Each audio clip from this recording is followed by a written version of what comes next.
Kejadian pasalnya yang ketujuh. Lalu berfirmanlah Tuhan kepada Nuh, masuklah ke dalam bahtera itu, engkau dan seisi rumahmu, sebab engkaulah yang kulihat benar di hadapanku di antara orang zaman ini. Dari segala binatang yang tidak haram haruslah kau ambil 7 pasang, jantan dan betinanya, tetapi dari binatang yang haram 1 pasang, jantan dan betinanya. Juga dari burung-burung di udara 7 pasang, jantan dan betina, supaya terpelihara hidup keturunannya di seluruh bumi. Sebab 7 hari lagi, aku akan menurunkan hujan ke atas bumi 40 hari 40 malam lamanya, dan aku akan menghapuskan dari muka bumi segala yang ada, yang kujadikan itu. Lalu Nuh melakukan segala yang diperintahkan Tuhan kepadanya.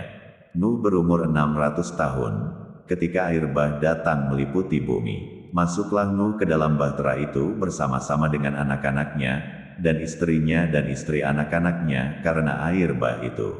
Dari binatang yang tidak haram dan yang haram, dari burung-burung dan dari segala yang merayap di muka bumi.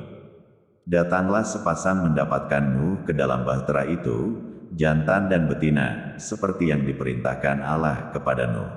Setelah 7 hari datanglah air bah meliputi bumi. Pada waktu umur Nuh 600 tahun, pada bulan yang kedua, pada hari yang ke-17 bulan itu, pada hari itulah terbelah segala mata air samudera raya yang dahsyat, dan terbukalah tingkap-tingkap di langit. Dan turunlah hujan lebat meliputi bumi 40 hari 40 malam lamanya. Pada hari itu juga masuklah Nuh serta Sem, Ham dan Yafet, anak-anak Nuh, dan istri Nuh, dan ketiga istri anak-anaknya bersama-sama dengan dia, ke dalam bahtera itu. Mereka itu dan segala jenis binatang liar dan segala jenis ternak dan segala jenis binatang melata yang merayap di bumi dan segala jenis burung, yakni segala yang berbulu bersayap. Dari segala yang hidup dan bernyawa datanglah sepasang mendapatkan Nuh ke dalam bahtera itu. Dan yang masuk itu adalah jantan dan betina dari segala yang hidup, seperti yang diperintahkan Allah kepada Nuh. Lalu Tuhan menutup pintu bahtera itu di belakang Nuh. 40 hari lamanya air bah itu meliputi bumi.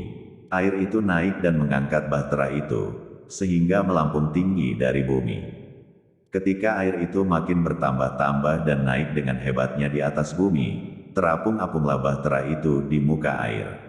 Dan air itu sangat hebatnya bertambah-tambah meliputi bumi, dan ditutupinyalah segala gunung tinggi di seluruh kolong langit. Sampai 15 hasta di atasnya bertambah-tambah air itu, sehingga gunung-gunung ditutupinya. Lalu mati binasalah segala yang hidup, yang bergerak di bumi, burung-burung, ternak dan binatang liar dan segala binatang merayap, yang berkeriapan di bumi, serta semua manusia. Matilah segala yang ada nafas hidup dalam hidungnya, segala yang ada di darat. Demikianlah dihapuskan Allah segala yang ada, segala yang di muka bumi, baik manusia maupun hewan dan binatang melata dan burung-burung di udara, sehingga semuanya itu dihapuskan dari atas bumi. Hanya Nuh yang tinggal hidup, dan semua yang bersama-sama dengan dia dalam bahtera itu. Dan berkuasalah air itu di atas bumi 150 hari lamanya. Kejadian pasalnya yang ke-8. Maka Allah mengingat Nuh dan segala binatang liar dan segala ternak, yang bersama-sama dengan dia dalam bahtera itu, dan Allah membuat angin menghembus melalui bumi, sehingga air itu turun. Ditutuplah mata-mata air samudera raya serta tingkap-tingkap di langit dan berhentilah hujan lebat dari langit.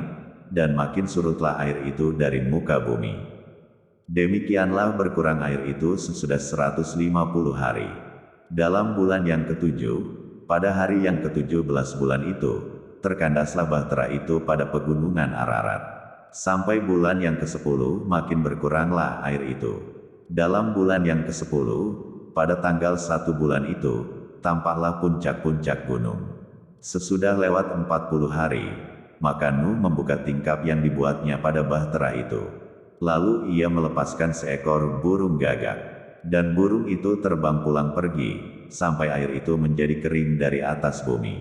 Kemudian dilepaskannya seekor burung merpati untuk melihat, apakah air itu telah berkurang dari muka bumi.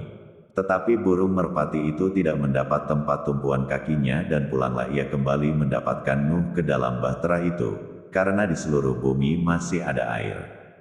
Lalu Nuh mengulurkan tangannya, ditangkapnya burung itu dan dibawanya masuk ke dalam bahtera. Ia menunggu 7 hari lagi, kemudian dilepaskannya pula burung merpati itu dari bahtera. Menjelang waktu senja pulanglah burung merpati itu mendapatkan Nuh, dan pada paruhnya dibawanya sehelai daun zaitun yang segar. Dari situlah diketahui Nuh, bahwa air itu telah berkurang dari atas bumi. Selanjutnya ditunggunya pula 7 hari lagi, kemudian dilepaskannya burung merpati itu, tetapi burung itu tidak kembali lagi kepadanya. Dalam tahun ke-601, dalam bulan pertama, pada tanggal 1 bulan itu, sudahlah kering air itu dari atas bumi. Kemudian Nuh membuka tutup bahtera itu dan melihat-lihat. Ternyatalah muka bumi sudah mulai kering. Dalam bulan kedua, pada hari yang ke-27 bulan itu, bumi telah kering. Lalu berfirmanlah Allah kepada Nuh, "Keluarlah dari bahtera itu, engkau bersama-sama dengan istrimu serta anak-anakmu dan istri anak-anakmu. Segala binatang yang bersama-sama dengan engkau, segala yang hidup, burung-burung, hewan dan segala binatang melata yang merayap di bumi, suruhlah keluar bersama-sama dengan engkau, supaya semuanya itu berkeriapan di bumi serta berkembang biak dan bertambah banyak di bumi." Lalu keluarlah Nuh bersama-sama dengan anak-anaknya dan istrinya dan istri anak-anaknya. Segala binatang liar, segala binatang melata dan segala burung, semuanya yang bergerak di bumi, masing-masing menurut jenisnya, keluarlah juga dari bahtera itu. Lalu Nuh mendirikan mezbah bagi Tuhan, dari segala binatang yang tidak haram dan dari segala burung yang tidak haram diambilnyalah beberapa ekor, lalu ia mempersembahkan korban bakaran di atas mezbah itu.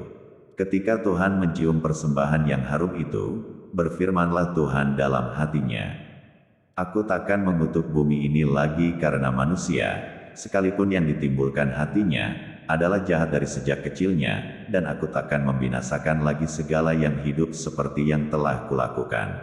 Selama bumi masih ada, takkan berhenti-henti musim menabur dan menuai, dingin dan panas, kemarau dan hujan, siang dan malam."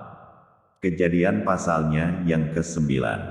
Lalu Allah memberkati Nuh dan anak-anaknya serta berfirman kepada mereka, "Beranak cuculah dan bertambah banyaklah serta penuhilah bumi. Akan takut dan akan gentar kepadamu segala binatang di bumi dan segala burung di udara, segala yang bergerak di muka bumi dan segala ikan di laut. Ke dalam tanganmulah semuanya itu diserahkan. Segala yang bergerak, yang hidup, akan menjadi makananmu. Aku telah memberikan semuanya itu kepadamu seperti juga tumbuh-tumbuhan hijau. Hanya daging yang masih ada nyawanya, yakni darahnya, janganlah kamu makan. Tetapi mengenai darah kamu, yakni nyawa kamu, aku akan menuntut balasnya. Dari segala binatang aku akan menuntutnya, dan dari setiap manusia aku akan menuntut nyawa sesama manusia. Siapa yang menumpahkan darah manusia, darahnya akan tertumpah oleh manusia, sebab Allah membuat manusia itu menurut gambarnya sendiri. Dan kamu, beranak cuculah dan bertambah banyak, sehingga tak terbilang jumlahmu di atas bumi, ya, bertambah banyaklah di atasnya.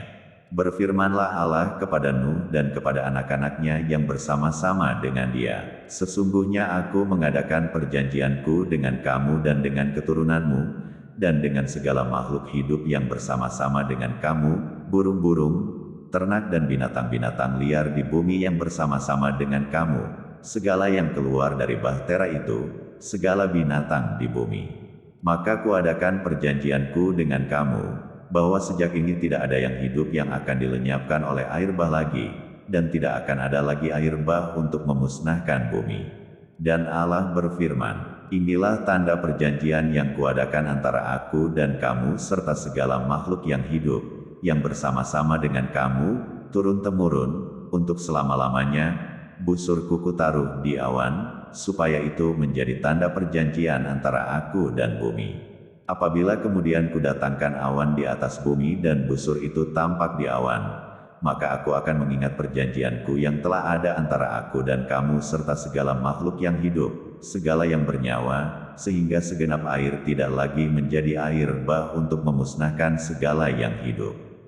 Jika busur itu ada di awan, maka aku akan melihatnya, sehingga aku mengingat perjanjianku yang kekal antara Allah dan segala makhluk yang hidup, segala makhluk yang ada di bumi. Berfirmanlah Allah kepada Nuh, inilah tanda perjanjian yang kuadakan antara aku dan segala makhluk yang ada di bumi. Anak-anak Nuh yang keluar dari Bahtera ialah Sem, Ham dan Yafet. Ham adalah bapa Kanaan. Yang tiga inilah anak-anak Nuh, dan dari mereka inilah tersebar penduduk seluruh bumi. Nuh menjadi petani. Dialah yang mula-mula membuat kebun anggur. Setelah ia minum anggur, mabuklah ia dan ia telanjang dalam kemahnya. Maka Ham, bapa Kanaan itu, melihat aurat ayahnya, lalu diceritakannya kepada kedua saudaranya di luar. Sesudah itu Sem dan Yafet mengambil sehelai kain dan membentangkannya pada bahu mereka berdua. Lalu mereka berjalan mundur, mereka menutupi aurat ayahnya sambil berpaling muka, sehingga mereka tidak melihat aurat ayahnya. Setelah Nuh sadar dari mabuknya dan mendengar apa yang dilakukan anak bungsunya kepadanya, berkatalah ia, terkutuklah Kanaan, hendaklah ia menjadi hamba yang paling hina bagi saudara-saudaranya. Lagi katanya, terpujilah Tuhan, Allah Sem, tetapi hendaklah Kanaan menjadi hamba baginya. Allah meluaskan kiranya tempat kediaman Yafet, dan hendaklah ia tinggal dalam kemah Sem, tetapi hendaklah Kanaan menjadi hamba baginya. Nuh masih hidup 350 tahun sesudah air bah. Jadi Nuh mencapai umur 950 tahun, lalu ia mati.